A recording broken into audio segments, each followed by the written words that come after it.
right, good morning, everybody. What's up? It is Friday, August 5th. We made it to the end of the week. Whoop, whoop. Episode 169. No jokes in the crowd from the college bras. Congratulations, everybody. Welcome to Simply Cyber's Daily Cyber Threat Briefing. I'm your host, Dr. Gerald Auger.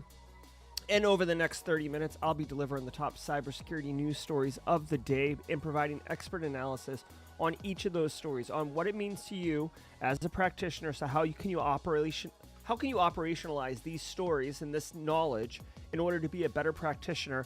Or if you're looking to break in the industry, you're going to get asked, how do you stay current? And this is a fantastic answer. Not only are you going to have an answer like I watched this show, but you'll be able to deliver deeper, richer responses to your interview panel and really blow their socks off. Shout out and thanks to this stream sponsor right here, my friend, Barricade Cyber Solutions. Cyber criminals have stolen your company's data and derailed your business operations. Barricade Cyber Solutions will help you resolve this ransomware attack and get your business back on track. I want to remind you, I know I say it every day, but guys, we got new people pouring in here every day. I see the messages. I'm really, really excited that people are finding us and becoming part of our community. If you hold professional cybersecurity certifications or information security certifications, if you got a little bit of gray in your hair and you've been around the block a few times, each episode of the Daily Cyber Threat Briefing right now, what you're doing is worth half a CPE, which is awesome, right? All you got to do is say is what's up in chat. I see Aaron Seghetti saying what's up on LinkedIn. Half a CPE. Ronnie Brinkley, good morning back to you. Half a CPE. Kimberly, half a CPE. You picking up what I'm putting down, people? It's free love. It's CPEs for you, for you, for you. Drop the Oprah emotes for squad members. You know what I'm talking about. It stacks, though. It's 2.5 a week, 10 a month. Be sure to say what's up and document literally the easiest and I would argue the most enjoyable way to earn CPEs. Just a pro tip, I do this all the time with like conferences and stuff. Bundle them up, right? So like once a month, go into your ISC Squared portal, member portal, or ISACA member portal, right? Or once a quarter if you really want to go YOLO. And say, daily cyber threat briefing, like 40 CPEs if you do it across 4 months or something like that. I do this for conferences all the time. I'll do DEF CON, 36 CPEs. Or if I do a college course, at the end of the college, at the end of the semester, if it's a cybersecurity course, right? It's 13 weeks, and it's like an hour or 3 hours a day, right? So it's 39 hours of credit, right? So that's 39 CPEs. Dude, there's a million ways to get CPEs that does not involve you watching some boring webinar on some topic you don't care about. If you're live, love it. I see 93 of you in here, 95 of you in here just on the Simply Cyber YouTube channels. That doesn't include LinkedIn. That does not include all the other destinations that we're pushing this stream out. So love it. Thank you for being here. We're going to have a banger today. If you are watching on replay, drop hashtag team replay in chat. If you're live, you can do hashtag team live. But come on, we're here. We're in the now. Hashtag team replay to make sure that you get those CPE. See, the thing is, you can get the CPEs without putting comments in, but if an auditor ever pushes back on you and says, what's this Simply Cyber Daily Cyber Threat Briefing? This is shenanigans. Like, please see, here is the channel, right? Here's a URL of the channel. Here's all of those videos. I said what's up in all of them, essentially registering myself as, saying here, like in class, right? So like Amigos 182, here, Jack Scott, here, Munchkin, here. You see what I'm saying? It's indisputable evidence, and you can tell that auditor to take a hike, okay? So hashtag team replay. Long way to get into that. Now, if you are on replay, 2 things for you. 1, standard issue. You're living in the future, which means you have all the benefit and superpowers of a time traveler. So you can skip these pleasantries that I'm going to do while I sip my coffee and welcome people into chat over the next minute and a half. You can literally just go bang, bang, bang and jump. Grab that slider and jump, right? So if you just want the news, you're here for the news and that's it, then just jump forward and we'll start.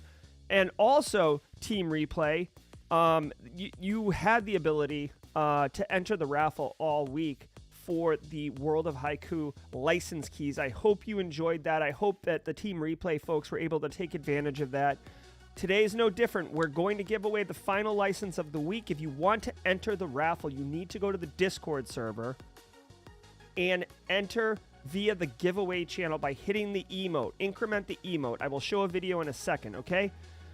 All of that is the intro. Guys, what's up? Good morning. I'm going to spend the next minute and a half-ish saying hi and having a sip of my coffee. A couple things. One, it's Friday, so we may have the Grayson joke of the day. We'll see how that goes. Also, Jack Scott, take a look at this merch. Got my I Heart NIST shirt on, and guys, got to tell you, it's super true. I am a NIST cybersecurity framework lover. Good morning, Corey Nels. Good morning, Chuck, Kayla Rose. I hope you guys, for those who attended the World of Haiku Basu live stream last night, wow, what a great guy. What a great stream. Definitely love the energy coming out of the World of Haiku. Obviously, guys, at most organizations, and let me know if my mic sounds loud enough too. I got some feedback that my mic wasn't loud, so I'm trying to do this.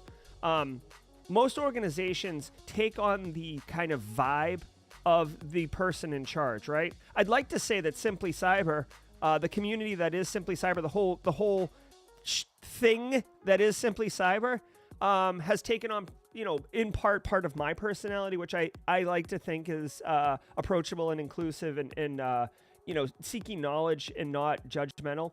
Unless you're running remote access open to the internet, then I'm going to judge you. Okay, so that happens. And by remote access, I mean 3389 Microsoft Remote Desktop, not like a VPN or something. Okay, so anyways, he's a really cool guy. It permeates through the organization. Wicked cool. Thanks, Kayla. Thanks, Be Cool. Yeah, absolutely. So that was cool.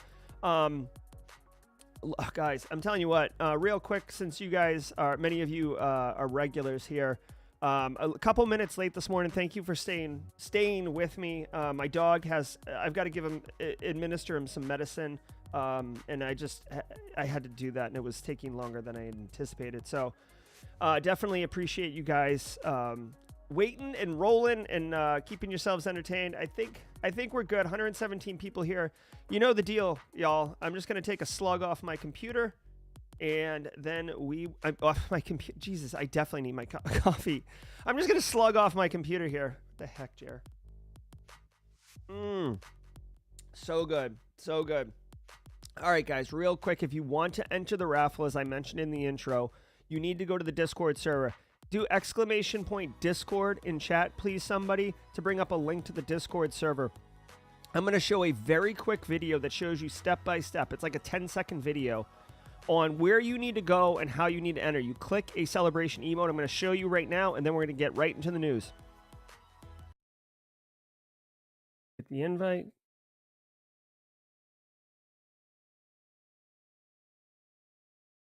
You're in the Simply Cyber Discord.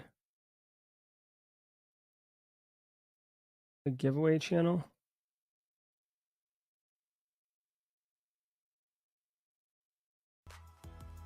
All right, hopefully you saw that. I see 73 people who have entered. The raffle is in 27 minutes. Final raffle of the week if you want to win that. If you won one of the 10 prizes that we raffled off last night in the live stream, I had to push away from my desk right away after the stream last night because we ran late. So I will get with you later today. Also, I hope Carrie is here. Carrie, DM me. One of the winners of the World of Haiku license key raffle last night had already purchased the game and has asked me to donate or give you their license key. So congratulations, Carrie, raffle winner of the license key for World of Haiku. So connect with me, Carrie. Very, very cool. Very, very cool. All right, y'all. Let's get started with the news. I'm just taking a slug off my computer, apparently. Let's do it. From the CISO series, it's cybersecurity headlines. It's Friday, August 5th, 2022. Cyber attacks hit Taiwan to coincide with Speaker Pelosi's visit. As U.S. House of Representatives Speaker Nancy Pelosi made a brief visit to Taiwan this week, Taipei experienced a sharp increase in cyber attacks. Taiwan's digital minister, Audrey Tang, said the volume of cyber attacks on Taiwan government units on Tuesday before and during her arrival surpassed 15,000 gigabits, which is 23 times higher than the previous daily record. Most of the attacks originated from addresses in China and Russia and were not being attributed to the Chinese government, but instead to opportunistic hacktivists. An attack on Taiwan's presidential website was followed by a DDoS attack on the Ministry of National Defense on Wednesday, just after Pelosi's departure. None of the attacks appear to show significant or lasting damage. Okay, so again, I'm going to preface this by saying I am not a geopolitical expert. I'm just a cybersecurity nerd who has a live stream. Okay, so having prefaced that, I do want to point out this. Okay, so in the story, they said that, back up. Nancy Pelosi, who is a high-ranking U.S. official, went to Taiwan. As background, Taiwan is an independent country. China, who is a very, very powerful country with, kind of an authoritative regime, identifies Taiwan not as an independent country, but as a state of China, right? Or a subject of China. I don't know if they call it states or not, but basically Taiwan is not recognized as a country. And famously, you see this all the time in the influence of China in Hollywood media. Okay, so real quick, in the original Top Gun, what's his face? Tom Cruise has a cool leather bomber jacket with all sorts of patches. One of the patches has the Taiwan flag.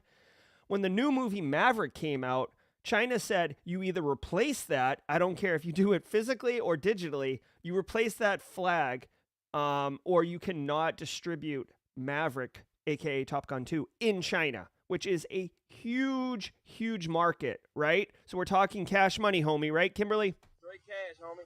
Right? So if you Google Maverick jacket Taiwan, you'll see the images, okay? That's the kind of power and influence. Also, John Cena famously said just in a conversation on an interview, the people of Taiwan, and he had to walk that back. It's arguably one of the most cringy apologies I've ever seen for something that really didn't warrant an apology. Okay, so all of that is kind of setting the stage. Pelosi goes to Taiwan. This is identifying Taiwan as kind of an ally of the United States, as being recognized as a country, like all of these things. And Taiwan gets hammered with cyber attacks. Now, it says cyber attacks plague Taiwan, but according to the story, which I just heard now and didn't really dig into, it sounds like it was a distributed denial of service attack. They qualified it by saying, like, whatever, a terabyte of data was pushed, or, you know what I mean? That is the indicator of a denial of service attack, which when done well can be sophisticated, right, with botnets and all this other stuff. But the way that they talked about it, coming from IP addresses of opportunistic IPs, sounds like it was very unsophisticated, very crude, which denial of service attacks can be very script kiddie-ish. If you want to get a little bit of a history lesson on that, Google low orbit ion cannon, and you will see how people used to opt into botnets in order to be hacktivists together. Low orbit ion cannon was basically an old school DOS tool, denial of service tool, that you could literally just you could know nothing, Jon Snow, and be able to use it. You just put in a victim IP address and hit blast, and it would blast it. Okay, obviously you'd be DOSing yourself too, because you would just be ripping open the pipe and pushing data out your own network channel, effectively screwing yourself too. But I do want to point out, at a geopolitical level, again, wicked crude, don't know everything. There has been speculation that what Russia's doing to Ukraine right now, China could do to Taiwan, and the timing would be advantageous because the world theater is looking at Ukraine, helping Ukraine, assets, resources to Ukraine. The United States we're going through not primaries, but the mid-year elections and stuff like that. It's interesting. Okay, it's very interesting. I don't know why Pelosi went over there. I don't know if it was related to Taiwan's current state with China and escalating tensions there. But anyways, very interesting, not surprising. China is undoubtedly a first world power. The only other thing that I will point out of interest is that if you look at Russia as a playbook, Russia doesn't always attack their adversaries, right? They have plausible deniability because they actually have cyber criminal gangs operating in like Eastern Europe who do the attacks, right? And Russia can claim anonymity. We saw this in the Conti papers that were released from Wizard Squad, talking about how they weren't really worried about law enforcement. Hold on. They weren't really worried about law enforcement getting on them, almost operating with immunity in that Russian-controlled space. If opportunistic hackers in China are doing this, you could see an easy correlation of, okay, so China is not going to attack Taiwan because they don't want to escalate active war and world geopolitical tensions. But if it's opportunistic people in China doing it who are trying to get an extra, meal ticket or an extra book of coupons or up their social credit score, well then, okay, we'll look into it. This is speculation and just a hot take. But that's what I think when I hear this story and look at it. It's kind of unfolding in a very similar fashion to me. Cisco addresses critical flaws in small business VPN routers.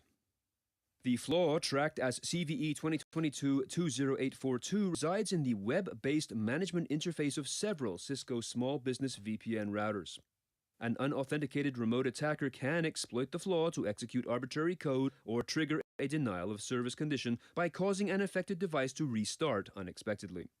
The vulnerability is due to insufficient validation of user-supplied input to the web-based management interface. It has received a CVSS score of 9.8, and Cisco points out there are no workarounds that address this vulnerability.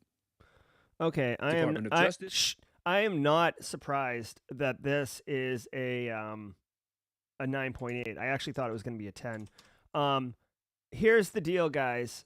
This is a perfect storm of crap. All right. First, from an operational perspective, if you are running what versions of Cisco, this is if you are running, I want to see what products it affects. Follow this link in the news story. If you're running any of the Cisco RV160, basically the RV of routers. You can see RV 160, 260, 345. If you're running the RV line, or you're an MSP providing services and your clients run RV, this is a pause the stream. This is a pause the stream. If you win the license key, I'll send it to you. Don't sweat that. This is a pause the stream and go get your in gear. This is not good. Okay. The reason it's a 9.8 is because an unauthenticated remote user, meaning anyone on the internet with no creds, can exploit this. You can force a reboot, which somehow will, obviously if you can force reboots, you can cause denial of service, right? So if the VPN goes down, you don't break business operations, but you cannot remote in and work from home, COVID work, like you could disrupt operations in that capacity. The stinger here is that you can execute you can execute arbitrary code, which basically means malware. You can run whatever you want, right? So you can pwn this device. This is a VPN, so it is internet facing, which means there's really no practical scenario where these devices are not internet facing. People, you can do it, but it's like large enterprises with R&D or national security systems would put VPNs inside their environment. Like it's very, very uncommon. Like you would just use ACLs or network segmentation. You wouldn't do VPNs. So all of this is to say, not good. They don't have a workaround for it. They do have a patch, it sounds like, so you would want to patch it. This could be an emergency out-of-band patch, so you bring the VPN down. Again, it's moderately disruptive to business operations because just the people who VPN in are the ones who would have trouble while you're rebooting and or updating this thing, but it won't stop business operations. The other thing I want to point out, and this one's the scary one, is that this is targeted for small businesses, right? So when they say small, by the way, I'm thinking that it's more like mid-sized business, right? It's called the small business router line, but like a 5-person company they're not going to be running typically like a VPN and corporate network and all this other crap. Like they're probably just using cloud services, Office 365 in kind of a decentralized way with no home network or quote unquote office network, right? Larger orgs, let's say 50 person plus, they might have that. Here's the thing. They typically won't have internal IT. A lot of small businesses will outsource IT to a third party, an MSP, right? Managed service provider. That's what MSPs do.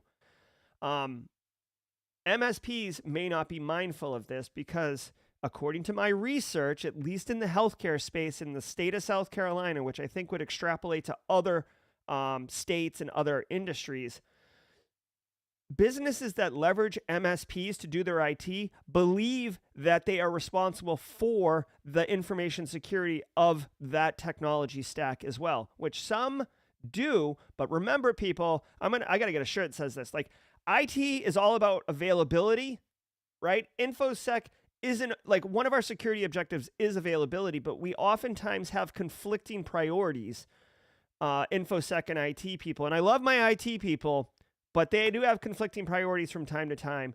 And this could be one of them where they're not looking. It's just like, is the VPN working? Is it up? Yes, you guys can access remote. Good. I'm going to go to the beach.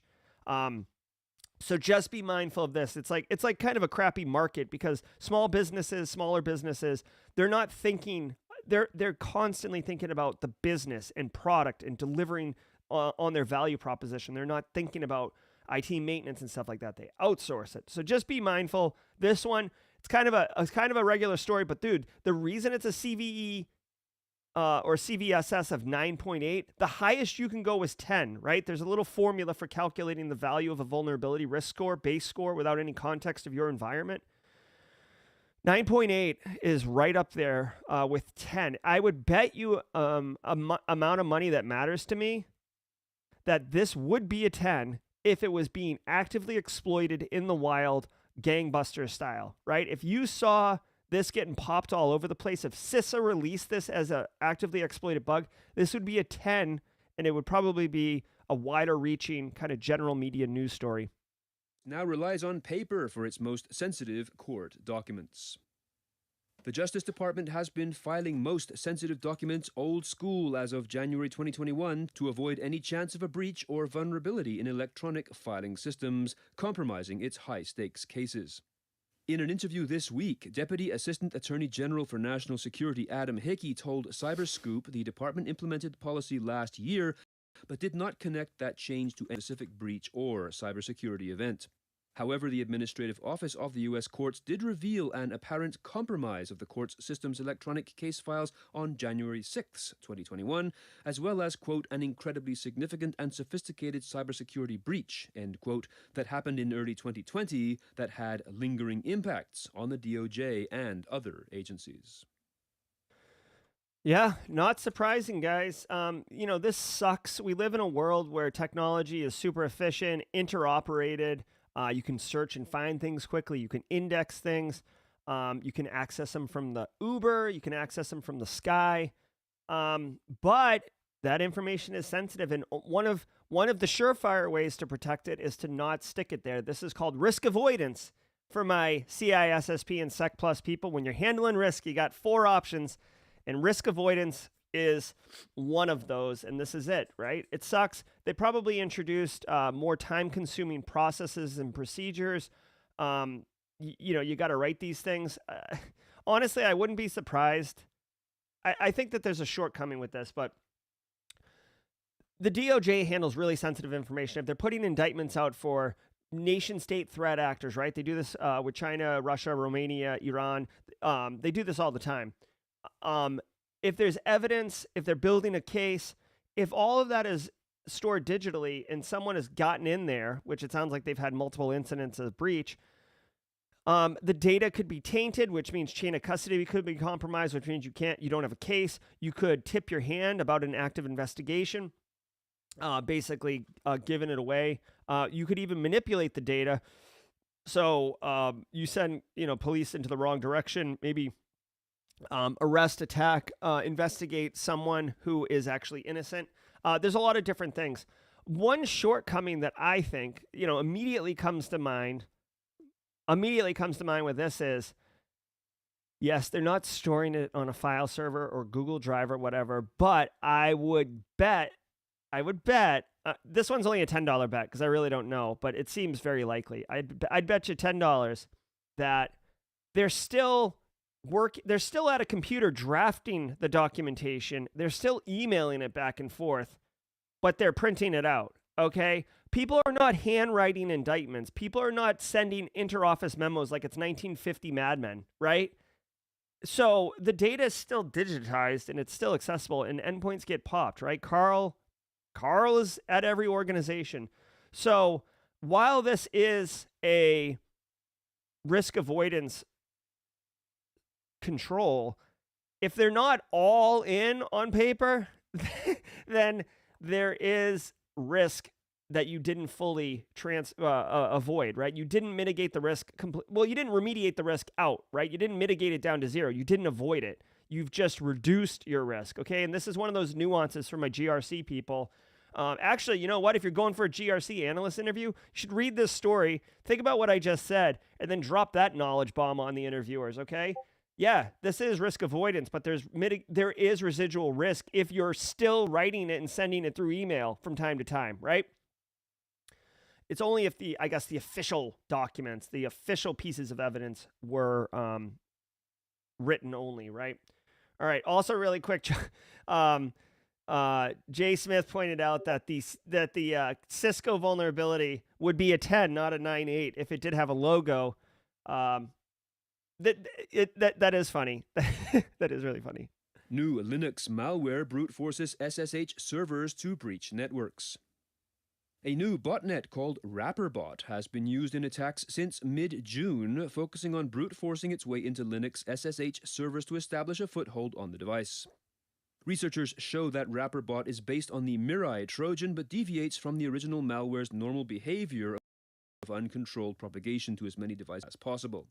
Instead, Rapperbot is more tightly controlled, has limited DDoS capabilities, and its operation appears geared towards initial server access, likely to be used as stepping stones for lateral movement within a network. Over the past month and a half since its discovery, the new botnet has used over 3,500 unique IPs worldwide to scan and attempt brute forcing on Linux SSH servers. All right. Okay, so Rapperbot, I am glad that it's RAP, not WRAP, so we can see, the Penguin, the Linux Penguin. His new album drops on September 1st. Pick it up. It's sick. Gento 2 to the max. All right, so, so here it is. It's a Mirai-based variant. They call it a Mirai Trojan in the story. First I've heard of that. I mean, I guess it does have Trojan-like qualities, but everybody's called it, just Mirai botnet, right? So anyways, for people getting in the industry, Mirai is an excellent case study. There's a ton of data on it, a ton of interesting news stories. It was actually originally crafted by two kids, if you will, two college students out of Rutgers University who, get this, wrote it in order to deny or do denial of service attacks on Minecraft servers. Apparently there's big money in Minecraft, in order to knock other Minecraft servers out so people would pay to join their Minecraft server, which surprisingly wasn't experiencing denial of service attacks. The feds got onto them. They freaked out and they published the Mirai source code. Now, Mirai is a very unsophisticated piece of malware. It's got a couple different mechanisms to it, but its spreading mechanism for infection literally randomly generates a 4 octets of an IP address, right? So it picks a random number 0 to 255 4 times, and that's its IP. And then it tries to connect to that IP address, and then it at the time when Mirai was hot, it goes through 60 different default admin credentials for vendor devices, right? Admin, login, password, whatever. And if it got one, then it would drop its payload in. Okay, and then it would rinse and repeat, and obviously it would spread quickly. Very crude though, right? Randomly generated IP address, trying default creds. The fact that it grew to the level it did just indicates how ridiculous people are with default credentials on internet-facing devices. But that's a story for another day, or for that. That's for me to flip out later on in the show, obviously. So Rapperbot, someone has taken the Mirai source code, right? Because it's on GitHub, right? There's been multiple variants of it. Someone's taken that and they've refined it, so it's only looking for SSH servers, right? So it's only looking for essentially Linux boxes listening on port 22. That's why they got the Linux Penguin here, right? Because SSH servers typically don't run on Windows boxes. And they are scanning and looking for that. It's obviously got a pretty high infection rate. So just be mindful. I guess the the long story is, don't run default creds on SSH servers. I didn't listen to the full story, so I don't know if they've refined that piece. But if it's like Mirai, then it's using default creds to see if it can log into SSH servers. And if you're running default creds, shame on you. That is a big, big no-no. You should not be doing that. It's like literally, it's a terrible idea. I don't want to call you silly pants, but you don't want to do that, okay? Okay, so that's all I'll say about that. Just to conclude the story, those 2 Rutgers kids got arrested. It's like I said, it's a very, very interesting case study of threat actors not being actual like real criminals. They were beyond script kiddies, but they were not a life of crime hardened criminals. They were college students, and they got in over their head, and then they panicked and they tried to run away, essentially digitally run away, and the feds caught them. Great case study. Okay, so let's listen to the plug here from let's listen to the plug from Cisco series. Cybersecurity Central says, shame. That actually makes me think maybe I'll get the Game of Thrones shame. Maybe I'll get that as a sounder. That would probably really fit. That would really fit with the program here. To this week's episode sponsor, Hive. We know IT and security teams are already overloaded, facing constant pressure to improve security without additional resources. That's why it's so important to find solutions that bolster your security and not your workload. Hive Protect deploys in under 30 minutes, easily integrates into existing infrastructure, constantly updates with the latest threat intelligence, renders attacks inert regardless of how they infiltrated your environment, and doesn't require day-to-day hand-holding, letting you focus on keeping your business moving full forward. For more information, visit hyas.com. That's HYAS.com. All right. Again, thank you to Cisco Series, David Spark, and all those guys. I've talked to them. They definitely know that we're using the podcast and kind of piggyback on it. I have a good relationship with David. Good guy. Really appreciate Cisco Series for continuing to pump this out, allowing us the opportunity to really do all this. I do want to take a minute. The World of Haiku license key giveaway will happen in 3 minutes. So if you haven't entered the raffle yet for the final World of Haiku license key, you need to get in there right now. Go to the Discord server, go to the giveaway channel, slap that celebration emote to enter. 93 people in there right now, so pretty solid showing, y'all. This is the World of Haiku. It is a cybersecurity learning platform that is wrapped in a very kind of near future cyberpunk vibe. We had the CEO on stream last night, Eric Basu. Go back and watch it if you're interested. We talk about what it is, what it's doing, what the future is, which sounds really, really cool. This is a really innovative approach and a fun, engaging way to learn cybersecurity. So Linux skills, pen testing, long-term, there's going to be blue skills. No love for GRC, but, people don't want to tread into the GRC waters and do training content. Except 2 thumbs and smiles right here. Also want to remind everybody while we're waiting for the raffle here, we got less than a minute, 58 seconds, people. Just a reminder, this is the, through Sunday, over in the Simply Cyber store, there is 20% off everything, including the I Heart NIST shirt, which I'm totally pumped. I'll be wearing this at Black Hat DEF CON. So I'm on a panel on Wednesday morning. I do have to wear a blazer because I'm with executives and I gotta look like one. So I think I might wear the blazer with the T-shirt underneath, and I think it might be the I Heart NIST. I don't know. What do you guys think? Like, if you care to comment, it's either gonna be a Simply Cyber shirt or an I Heart NIST shirt. So I'll be the guy with the T-shirt and the blazer, like that silicone, millennial hipster looking thing. Let me let me know. Anyways, 20% off. And guys, in case you didn't know, the website got rebranded. Dr. Gerald Auger, PhD. Ooh, that's a faux pas. You don't typically do the doctor and the PhD. I'll have to correct that. that's cringy. Okay, real quick, congratulations. Our winner is The Menace. The Menace has won the World of Haiku license key, the final key in Raffle of the week. Congratulations, The Menace. Connect with me on Discord, and I will get you what you need in order to claim your prize. All right, guys, let's keep rolling because it is Friday, and I've got so much coffee pumping through my brain or through my veins. Oh God, maybe I don't have enough. Microsoft bolsters threat intelligence security portfolio with 2 new products. Drawing from last year's acquisition of Risk IQ, Microsoft is adding 2 new threat intelligence applications to its Defender product family and separately offering new detection and response capabilities for SAP ERP systems to its Sentinel security information and event management products. Microsoft has developed Microsoft Defender Threat Intelligence, a standalone library of raw adversary data which it says it is offering for free, accessible directly by all users or from within its existing Defender family of security products.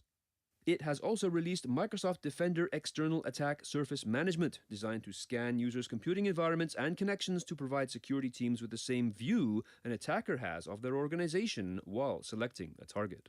That's kind of cool. VMware. Okay, so this is pretty cool. So guys, Microsoft used to be laughable when it came to security. Laughable.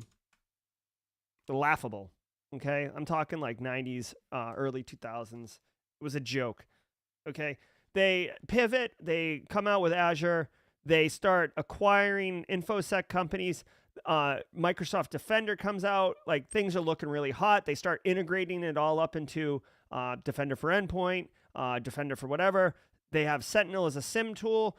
Everything is integrating. You don't have to do log correlation, log. I won't get into SOC life and SIM stuff, but basically you have to push all the logs into one central resource. But logs are time stamping based on the endpoint itself, right? So if the time on the actual endpoint is wrong, the logs aren't going to mash up nicely. Then there's drift. How long does it take to get places? Are you getting the right logs? Are you being inundated with logs? You got like data that you don't even care about that's mucking up all the works. SOC life is like, you can't assume perfect telemetry in your SIM without setting it up correctly, right? So anyways, all of that's a long way to say that Microsoft actually has a really cool SIM called Sentinel that if you're in the Microsoft ecosystem, all that crap is kind of taken care of you. So that's part of their value proposition. Microsoft acquired a company called Risk IQ a little while ago, and now they're adding value to their platform essentially by offering additional capabilities to security practitioners, including the ability to look at your own environment from an attacker point of view, which is really, really cool. Because think about it like this. If you're trying to defend your organization, understanding like what your risk exposure is, are you running those Cisco small business RV VPN routers, right? I don't know. Shadow IT happens, right? Carl everywhere. So most of us will take Shodan and look at our external IP range. Most of us will take a vuln scanner, put it on our own network, scan, maybe look at devices that are at the edge, right? These are some of the things we do. Well, if you have like assets in the cloud, assets kind of spread everywhere, if you're running like an SD-WAN, next gen firewall, like if you got all this crap everywhere, that can be really difficult to just use Shodan, right? So it sounds like they've also offered this capability where you can holistically look at your environment from an attacker perspective. There's probably some rich data there about, level of if there's vulnerabilities, if there's known exploits, if it's being actively exploited, if there's been any type of activity like, basically you could put an endpoint up on the internet and as a honeypot, and within minutes you'll see it start getting banged, right? So it happens very quickly. You probably get that kind of telemetry. Long story short, if you're using Microsoft as a platform, right, Azure or for security, you definitely want to take advantage of this. Be mindful of this. This one's more, I would say, for the practitioners in the group. Many of us, myself included, have a business that leverage Office 365 and the Azure, kind of platform. This is a functionality that's available there. If you're running Defender for Endpoint, if you're running Sentinel, right? Take advantage of this. Look into it. Share it with the CIO. Share it with, dare I say, the director of IT. Unlock the capabilities, guys. This isn't a sales pitch. I don't get crap from Microsoft. I'm just saying I'm more of a fan of homogeneous solutions because they interact and like they work better together in a lot of situations. They're not always best of breed, but you do get some advantages of integrations, which, by the way, is why this is a macro level thing. This one's more for everybody. This is why you see businesses like Google buy Mandiant for $5 billion. This is why you see Microsoft buy RiskIQ for however many millions of dollars, right? Security companies are getting acquired all over the place by these big players. Why? Because if you can offer a complete suite, you can lock in clients, right? Vendor lock-in. You can lock them in. They don't need to go anywhere else to get services. You have the suite. You can upsell them with additional capabilities, additional functionality. Some of it given away for free, some of it an upsell or additional license fees or whatever, right? They don't want you to go somewhere else. You need a SIM? We got one. You need endpoint EDR? We got it. What do you need? Threat intelligence? We got you. Hold on. Let's go buy RiskIQ. Vendor lock-in is a real thing. Dude, information security from a vendor perspective is nearly $1 trillion business. That's real cash money. Straight cash, homie. Right? So this is why they buy those things. This is why they integrate it. And I, for one, am not pushing back on it because there is value to me as a practitioner. I have, oh my God, a single pane of glass. I can't believe I have to say that. I have a single portal in this homogeneous environment where everything's going up, and I'm getting better risk reduction for my organization, which is ultimately my underpinning mission, and it should be yours too if you're a practitioner. Urges users to patch critical authentication bypass bug. What the hell? VMware and experts alike are urging users to patch multiple products affected by a critical authentication bypass vulnerability that can allow an attacker to gain administrative access to a system as well as exploit other flaws. This bug, tracked as CVE 2022-31656, earned a rating of 9.8 and is one of a number of fixes the company made in various products in an update released on Tuesday for flaws that could easily become exploit chain. This bug is also certainly one of the most dangerous of these vulnerabilities and likely will become more so as the researcher who discovered it, Petrus Viet of VNG Security, has promised in a tweet that a proof-of-concept exploit for the bug is soon to follow. Okay, a couple things really quick. Todd P on LinkedIn mentioned he doesn't like having all his eggs in one basket. That is the primary argument against homogeneous solutions or a philosophical approach to homogeneous tech stacks. You start introducing single points of failure, right? If Microsoft goes down, if they get denial of service, if we just saw it a couple weeks ago, right, where someone made a configuration change and Teams went down for a while, you have the susceptibility to having your entire tech stack, your entire security stack compromised, and then you're really screwed. So he's right. Thank you, Todd, for pointing that out. It's very much you have to weigh these things. It's a risk-based decision. What does it cost to hire staff to know and use and have the skill set to be able to use all these different solutions? And then what is the licensing fee for all these different things? This is why Teams is killing Zoom, even though Zoom has arguably got some better features. Teams is actually starting to introduce new features that people like. But the point is, people have already paid for Teams because of the Office 365. So CFOs don't want to pay for Zoom also. So you get into all this, but it is a great point. Okay, so let's get to this VMware story. This one is not much different than the Cisco story that we just talked about.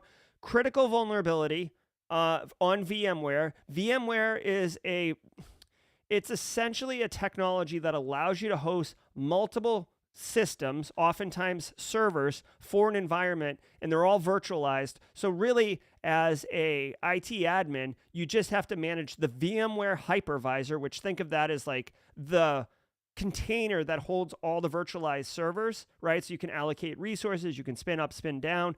It's kind of like VMware is basically like cloud instantiation before it was up in the cloud, right? You could do it like on-prem or locally.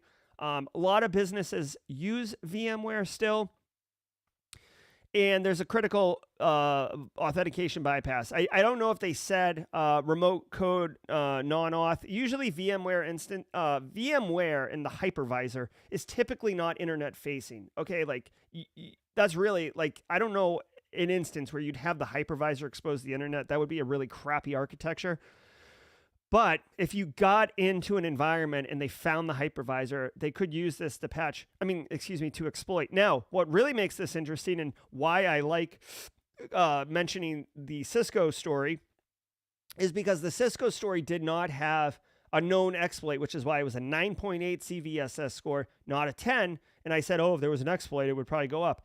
The existence of an exploit and the distribution and dissemination of the exploit is a temporal variable, right? It's temporal. It's either there or it's not. It's either searchable or it's not, right? The researcher who discovered this said they will be posting online, publicly available, a proof of concept exploit. A proof of concept exploit is basically it's not weaponized. It's not built in some way to deliver some payload. It's not a full malware package. It's just the ability to successfully exploit this, right? And this is what security researchers always do. This individual, I didn't hear it in the story, but I would assume, reached out to VMware or whoever owns VMware. I think they're actually owned by somebody, and responsibly disclosed the vulnerability.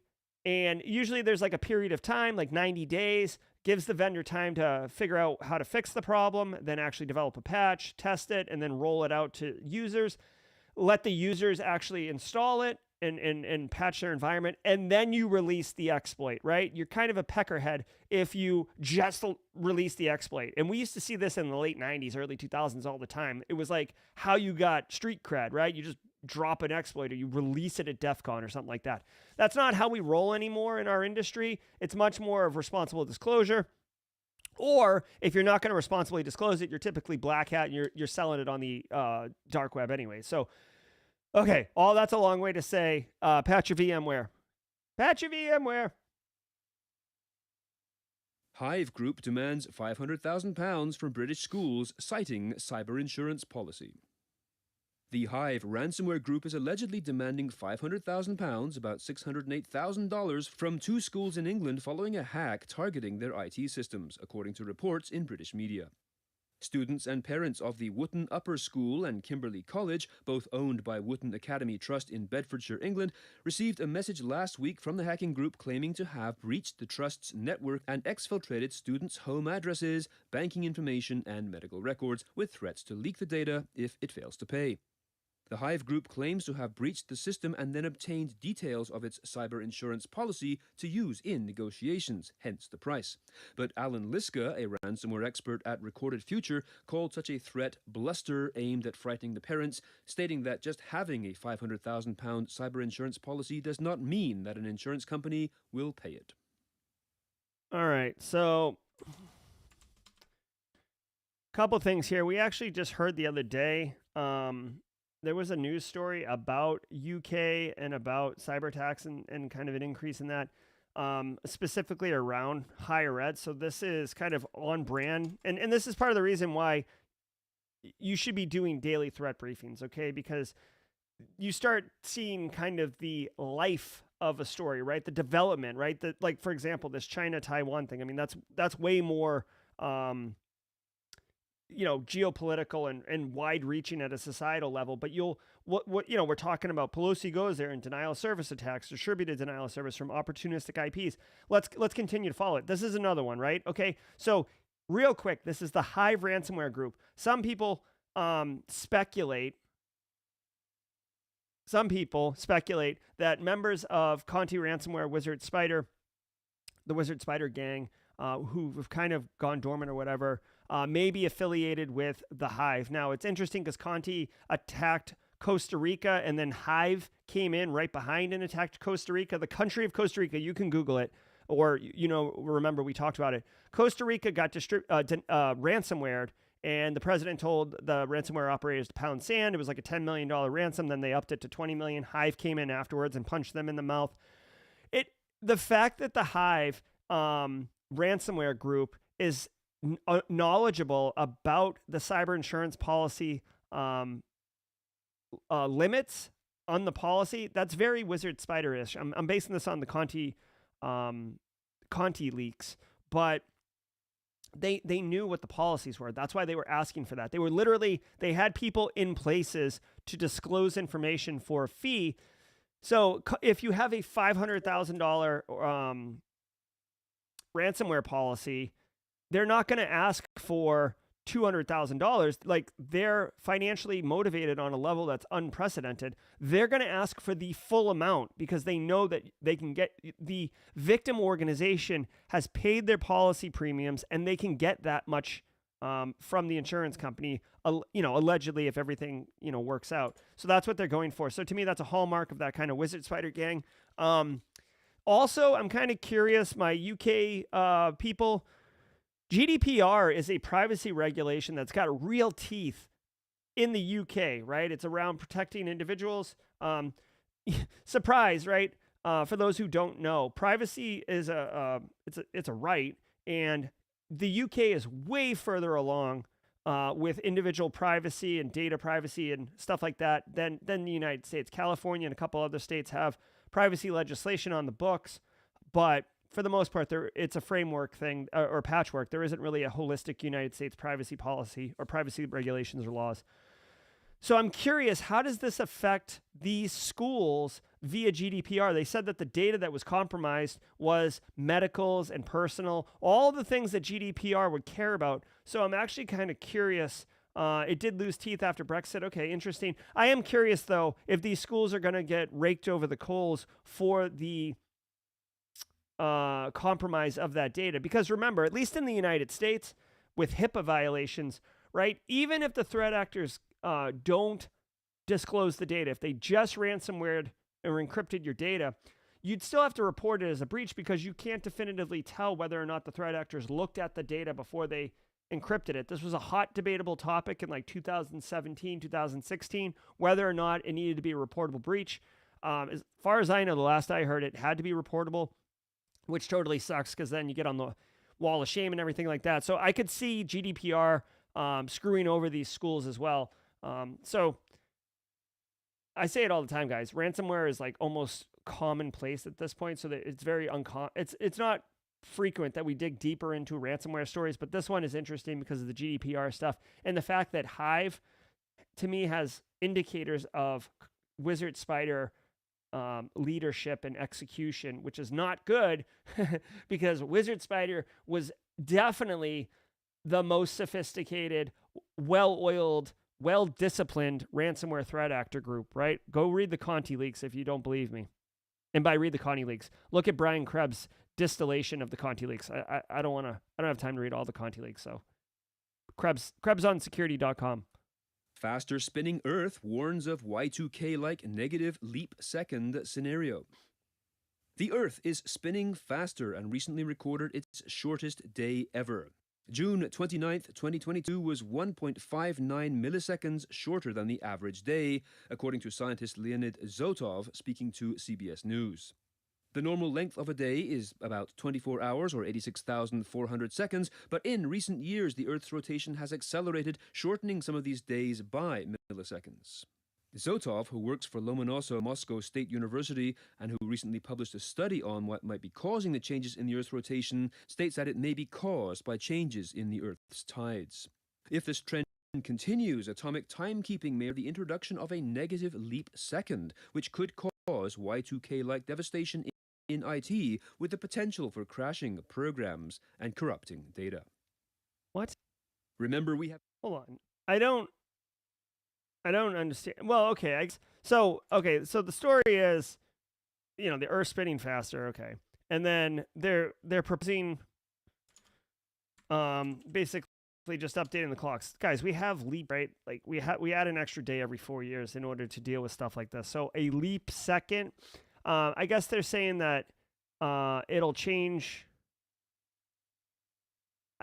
I don't know. I'd really have to think about this. I don't think it would cause catastrophic failures. Like Y2K didn't really cause that many problems. And by the way, Y2K was more associated with the ability of storing the data, the date value in a memory block that wasn't designed for 4 digits. It was designed for 2, right? So a different story, right? If you're changing the time by 1 second backwards, I don't see why you don't just update the time server, right? A lot of systems and servers, yes, like your endpoint that you're on right now, your workstation or something like that, may just have its internal, but a lot of times, like centralized, the servers or whatever, they will point to like an atomic clock that is the official time, right? So if that gets changed by a second, I could see, I don't know, this gives me like a popsicle headache, all right?